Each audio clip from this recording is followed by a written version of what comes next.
En el episodio 498 de WordPress semanal, resuelvo dudas sobre temas hijos para theme de bloques, analítica sencilla en WordPress, mostrar imágenes aleatorias, tener tu biblioteca multimedia por carpetas y de forma gratuita, y cómo actualizar tu versión de PHP de forma segura. ¡Vamos allá!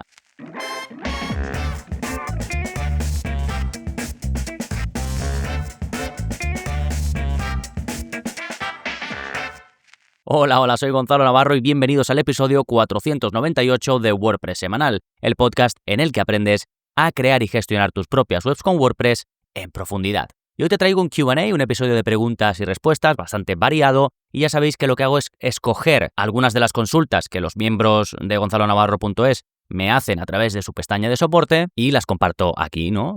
Más o menos lo hago una vez al mes. Aprovecho para recordarte que si te haces miembro en gonzalonavarro.es tienes acceso a toda la formación, que son los más de 90 cursos, como siempre, al grano, muy prácticos, con lo que funciona. Ahora, por ejemplo, que cada vez se integran más cosas relacionadas con la inteligencia artificial, pues voy sacando cursos al respecto. Y por otro lado tienes vídeos concretos de la zona código, donde te comparto un trocito, un snippet de código, que simplemente te explico cómo copiar y pegar para que funcione en tu web sin que tengas que saber desarrollo ni nada. Además, tienes la sección de recursos y descargas, donde voy publicando talleres puntuales de otras habilidades o que no caben en un curso, así como la posibilidad de que descargues plugins que creo para mí o que algún suscriptor me pide y lo desarrollo y lo publico ahí para que lo tengas a tu disposición. Y por supuesto, la parte de soporte directamente conmigo que te he comentado y acceso a la comunidad privada de Telegram. En fin, todo lo que necesitas para crear y gestionar webs con WordPress de forma profesional, ya sea para proyectos propios o para clientes. Por ejemplo, hablando de las novedades de esta semana en gonzalonavarro.es, tenemos un nuevo vídeo de la zona código donde te enseño a poner un botón al final de todos los posts, de todas las entradas de tu web y de forma automática, por supuesto, que permita copiar el enlace de ese contenido. Y en este caso te he dicho los posts, las entradas, pero lo puedes hacer a cualquier otro tipo de contenido y aparecerá automáticamente. Además, le puedes dar estilo si quieres para que el botón se muestre de una forma u otra. Así que si te interesa, te dejo el enlace en las notas del episodio. Recuerda que si vas a gonzalonavarro.es/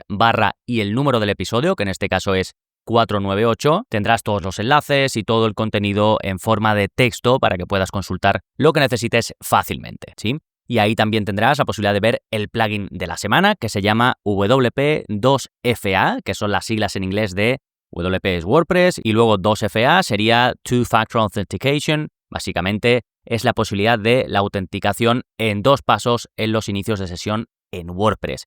Este es un plugin gratuito, es fácil de configurar y es compatible pues con los típicos métodos de validar el acceso a través de una aplicación, como la de Google Authenticator, o hacerlo por correo electrónico, ¿no? Lo típico de para iniciar sesión, pega este código que te acabamos de enviar por email, ¿sí? Esto añade una capa extra de seguridad y no complica demasiado la experiencia de los usuarios. Es una de las mejores formas de evitar que te bombardeen el inicio de sesión los hackers con los programitas estos que prueban 1000 combinaciones automáticas para intentar entrar en webs con WordPress. Aquí sí que te digo que si tienes ya un plugin de seguridad como Solid Security que incorpora esta característica, no hace falta que uses este plugin, ¿vale? Esto es para los que preferís ir añadiendo las cosas una a una, o una parte de seguridad pues la hacéis por código y luego vais añadiendo pequeños plugins para otras. Entonces, si buscáis esto simplemente, sin nada más, pues es uno de los mejores plugins y lo dejo en las notas del episodio, pero si no podéis buscar WP2FA en la página de plugins de WordPress y ahí lo tendréis. Sí, venga, pues ahora sí, vámonos con vuestras preguntas y mis respuestas y comenzamos con la primera, que es de Elena y que va sobre la creación de temas hijo cuando se utiliza un tema de bloques. Me dice, buenas tardes otra vez. Leyendo sobre el tema 2023 he encontrado esto y me pasa como un extracto, está en inglés, de una página de soporte de wordpress.org, donde básicamente dicen que la creación de un tema hijo para un tema de bloques, que ahora te explicaré un poco por si no estás muy al tanto de lo que es diferente, que el proceso no es el mismo de antes, y entonces en base a eso me pregunta, ¿sabes en qué es distinto el proceso de crear un tema hijo en temas de bloques? Yo he usado el proceso normal y de momento, hasta donde he probado, funciona bien. Por cierto, el tema 2023 no tiene archivo functions.php, al menos no lo encuentro, lo que de entrada me ha dejado sorprendida. Un saludo. Bueno, aquí lo primero es que debemos saber la diferencia entre un tema clásico y un tema de bloques. Ya he publicado un montón al respecto, de hecho tienes un episodio del podcast bastante popular donde hablo de todos los tipos de themes que hay en WordPress, también en el curso de WordPress básico lo explico, y para entender lo que es un tema basado en bloques con respecto a un tema clásico, es decir, los que se utilizaban anteriormente y se siguen usando porque conviven las dos formas de crear webs con WordPress, pues es que WordPress sacó un nuevo editor y ese editor es por bloques y está desarrollado con un código distinto, no tanto basado en PHP, sino en JavaScript. Y entonces esto hace que, por narices, la parte de dentro, la estructura, tenga que ser distinta, ¿sí? Entonces esto hay que entenderlo a nivel interno de cómo están desarrollados, son distintos, los clásicos y los de bloques. Y luego, los temas de bloques están pensados para aprovechar el editor por bloques de WordPress en cualquier parte de la maquetación. Es decir, también vas a poder acceder a esa forma de editar cuando quieras maquetar o diseñar la cabecera de tu web o el pie de página o una página de archivo o partes de plantilla, mientras que con los temas clásicos no. Con los temas clásicos tú puedes también utilizar el editor de bloques, pero solo para el contenido, solo para lo que hay dentro de una página, dentro de una entrada, en un área de widget también, pero a nivel estructural, lo que es la cabecera de la web, el pie de página u otras zonas, se harían de forma distinta. Esto ya depende un poco del tema, normalmente desde sus opciones o incluso hay veces que puedes usar un constructor extra aparte para hacerlo. Esa es la diferencia, un poco de enfoque, ¿no? Y luego tenemos el concepto de tema hijo, que esto no es para todo el mundo. También lo he hablado en algunos episodios. Mucha gente crea un tema hijo porque te lo ponen como buena práctica, que es básicamente crear una copia del tema padre para poder hacer modificaciones en los archivos. Pero, salvo que seas un desarrollador que va a toquetear estructuralmente los archivos de una instalación de WordPress, no te hace falta. Porque si quieres aplicar pequeños cambios o grandes cambios usando código, como por ejemplo copiar snippets que yo te dejo en la zona código y pegarlos o aplicar CSS, para esto no necesitas un tema hijo, porque hay formas de pegar ese código y ya está. Utilizas un plugin de funciones, por ejemplo, utilizas la parte de personalizar CSS de tu tema y ya está. En la mayoría de casos, o para la mayoría de perfiles que desarrollan en WordPress o que implementan en WordPress, no hace falta, ¿sí? Pero si quieres hacerlo, sí que cambia. ¿Y cuáles serían las grandes diferencias en la creación de un tema hijo para un tema de bloques, como puede ser 2023 o 2024 o Spectra One, en comparación con un tema clásico, como pueden ser Astra, Kadence, GeneratePress? Pues para esto hay que entender muy bien cuál es la base, cuál es el corazón de cada uno de los dos tipos de temas. Por ejemplo, los temas clásicos siempre ha sido un archivo llamado functions.php que se encarga esencialmente del código relacionado con el funcionamiento, y otro el style.css que se encarga esencialmente del código relacionado con el aspecto visual. Entonces, para los temas clásicos, lo que hacíamos era duplicar estos archivos y poner ahí las modificaciones, de modo que se las estaríamos añadiendo al tema original, pero sin tener que modificar el tema original. Y luego también, que esto era lo más habitual, ¿no? Para lo que realmente tiene sentido crear un tema hijo, pues se crean las plantillas PHP como page.php, single.php, y esto lo que hace es sustituir a las plantillas de mismo nombre del tema original, ¿sí? ¿Qué es lo que pasa con los temas de bloques? Pues que ya el corazón de un tema de bloque no es el functions.php y el style.css, sino que es un archivo llamado theme.json. Recuerda que al principio te he dicho que el código esencial de los temas de bloques cambia con respecto a los clásicos y ya no es tanto PHP, al menos para toda la parte relacionada con la edición. Entonces, la combinación de este archivo theme.json con archivos HTML para las plantillas harían, digamos, el núcleo, el corazón de los temas de bloques. Así que, por lógica, para crear un child theme de un tema de bloques, lo que tienes que hacer es duplicar estos archivos únicamente con los cambios que necesites, ¿sí? Hay más diferencias, pero esto es lo esencial. Y como digo, si te suena algo muy extraño, lo ves como muy lejos, no pasa nada porque seguramente no necesites crear un tema hijo. Sí, de hecho, en el caso de Elena, que es la persona que me hizo esta pregunta, hablando un poco con ella, me dijo que lo estaba haciendo pues por practicar, pero luego, viendo sus necesidades, no lo necesitaba en absoluto, ¿sí? Os voy a dejar un enlace al curso del Full Editing, que es donde os explico un poco cómo se modificaría el aspecto de cualquier tema basado en bloques a través del editor, sin necesidad, por supuesto, de crear un tema hijo ni nada, simplemente con las opciones del propio editor de WordPress. Venga, vámonos ahora con la segunda pregunta, que es de Juan Carlos y que va sobre un plugin de analítica sencillo. Me dice: hola Gonzalo, necesitaría por favor que me recomendases un plugin para poder recopilar todas las visitas a la web, tipo Analytics, pero básico y que genere un informe para enviarlo por email todas las semanas. Gracias por tu ayuda. Un saludo, Juan Carlos. Bueno, si quieres un plugin, a mí me gusta uno que se llama Burst Statistics porque está enfocado en la privacidad. No deja rastro, es muy sencillito y lo integras directamente en WordPress. Pero yo prefiero un servicio externo. No sé por qué, pero a mí me gusta tenerlo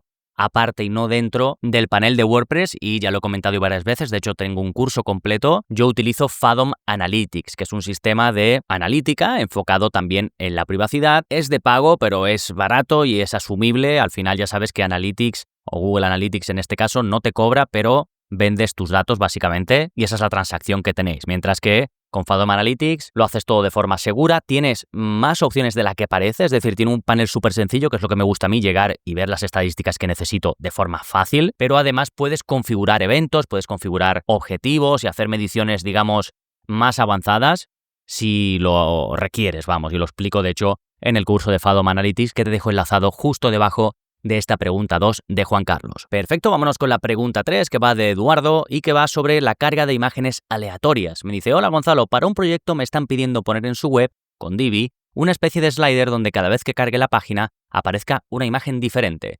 No el típico slider que tiene varias imágenes y empieza siempre por la misma y van pasando. Las imágenes no cambian una vez cargada la página, pero cada vez que carga sale una foto diferente de las que tiene, que son 3 o 4 imágenes. ¿Conoces algún plugin que haga esto? Sí, conozco un plugin que hace esto, que se llama Hot Random Image, y precisamente hace eso, ¿no? Tú le indicas una carpeta de tu web de la que sacar esas imágenes y luego lo puedes poner o por shortcode o por bloque del editor y lo pones donde quieras. Y es precisamente esto: cada vez que recarga la página o cada vez que alguien llega por primera vez, coge una de forma aleatoria. Que vuelva a cargar la página, hace otra vez ese proceso. Y siempre lo hace de la fuente que tú le aportes. Así que para el caso de Eduardo es perfecto, independientemente que use Divi, como me dice él en este caso, para ese proyecto o cualquier otro tema, porque al poder utilizar un shortcode, pues lo puedes poner donde quieras. ¿Sí? Venga, dejamos la pregunta de Eduardo, nos vamos con la cuarta, que es de José y que va sobre cómo tener una biblioteca multimedia por carpetas, pero gratis. Me dice: hola Gonzalo, ¿qué tal va todo? He visto tu curso de WordPress Media Folder, pero ¿me podrías recomendar otro que sea de uso gratuito? He visto varios, pero no sé de cuál fiarme y me imagino que tú tendrás un favorito. Muchas gracias por todo, saludos. Sí, aquí José se refiere a un curso sobre un plugin que te permite convertir tu librería multimedia en una sección muchísimo más útil, donde puedes poner por tipos de contenido pues tus elementos, y trabajas además de con imágenes con otros tipos como PDFs, incluso vídeos, audios o lo que sea. Lo puedes tener todo mucho más ordenado, puedes poner categorías, puedes poner carpetas, en fin, puedes controlarlo mucho. ¿Qué pasa? Que yo hice el curso con un plugin que es de pago, que si bien yo siempre dejo el plugin para que lo probéis, cuando lo vayáis a usar en un proyecto real es 100% recomendable que compréis el plugin, porque si no, no lo vais a poder actualizar, se os va a quedar obsoleto, os puede dar problemas, incompatibilidades o incluso fallos de seguridad que puedan hacer que hackeen vuestra web. Así que si no queréis invertir en un plugin como ese caso de José para esto, hay opciones gratuitas, y uno de los que más me gusta se llama Real Media Library. Por supuesto que es una versión, digamos, es la versión gratuita del plugin, que también tiene una de pago, pero es un muy buen punto de partida, es uno de los más populares, está activo en 90.000 webs con WordPress y su enfoque es ese: permitirte gestionar tu biblioteca multimedia con un aspecto similar al que trae, te lo cambian un poco, te lo modernizan un poco. Y ya digo, puedes ir moviendo por carpetas y buscando de forma mucho más sencilla. En fin, cuando trabajas con muchísimos elementos multimedia, casi siempre es buena opción utilizar un plugin de este tipo. Perfecto, pues nos vamos con la quinta y última, que es de Juan Carlos y que va sobre cómo actualizar la versión de PHP. Me dice: buenos días, necesito vuestra ayuda. Quisiera actualizar la versión de PHP, actualmente 7.4.3, a la versión 8. ¿Hay algún tipo de incompatibilidad o problema con estas versiones y WordPress? Gracias por vuestra ayuda, Juan Carlos. Bueno, este es un tema súper recurrente. De vez en cuando escojo una pregunta de este estilo y la respondo por aquí en el podcast.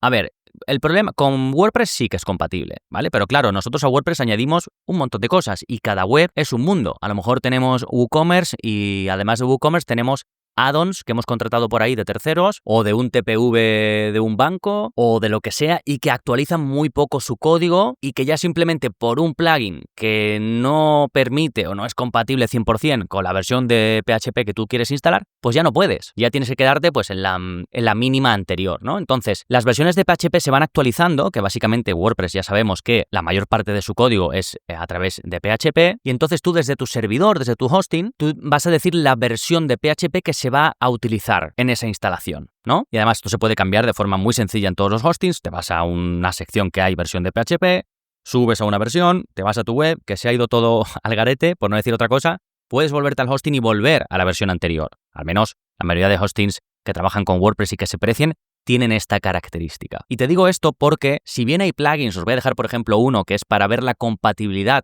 de PHP de los plugins que tienes instalados en tu web y de tu instalación de WordPress no son infalibles. Entonces, por mucho que tú veas que sí, que hay compatibilidad, o incluso en algunos casos te va a poner que no, pero da igual, porque nada en el código se va a romper, nada va a afectar de forma negativa, pues hasta que no lo pruebes de verdad, no vas a saber si funciona o no. Incluso puede ser que visualmente vaya todo bien, pero que luego en alguna acción, pues yo que sé, justo en la venta, o en alguna consulta que tú hagas desde la parte de administración, ahí te encuentres con un error. Entonces, por más que yo lo he intentado en alguna ocasión, digamos, hacerlo de la forma pues más preventiva posible, que sí, puedes crear una copia de esa instalación en un entorno prácticamente igual que el de tu web, es decir, pues por ejemplo, en un subdominio dentro de tu mismo hosting, que va a ser el mismo entorno, va a ser todo igual, hacer todos los procesos que se te ocurran, compra, no sé qué, no sé cuánto, pues es lo más fiable, ¿no? Probarlo en un entorno lo más parecido. Porque lo demás, lo que quieras hacer, pues eso, con un plugin o con lo que sea, o revisando la documentación, también lo puedes hacer. Si tienes pocos plugins, puedes revisar la documentación de cada uno y ver hasta qué versión de PHP soportan. Pero claro, esto es súper manual. Y esto es un poco lo que te van a hacer los plugins de compatibilidad, ¿no? Te van a buscar esa información, también dentro del código del plugin, en algunos casos, y te van a dar una idea. Pero al final es probarlo. Y como puedes volver a la versión anterior, asegúrate de que puedes hacerlo, ¿no? En el theme que estés usando, pues bueno, al final es la forma de hacerlo, o al menos la que yo sigo, que es básicamente probarlo de la forma más controlada posible y ya cuando te lo lleves a producción, también estar atento por si tienes que volver a la versión inmediatamente anterior. Sí, fantástico, pues con esto quedan cubiertas las respuestas a vuestras preguntas de este mes. Ya sabéis que en gonzalonavarro.es/498 tenéis la pregunta en el minuto en el que la respondo y debajo justo los enlaces relacionados con la misma. Nada más por este episodio, nos seguimos escuchando. ¡Adiós!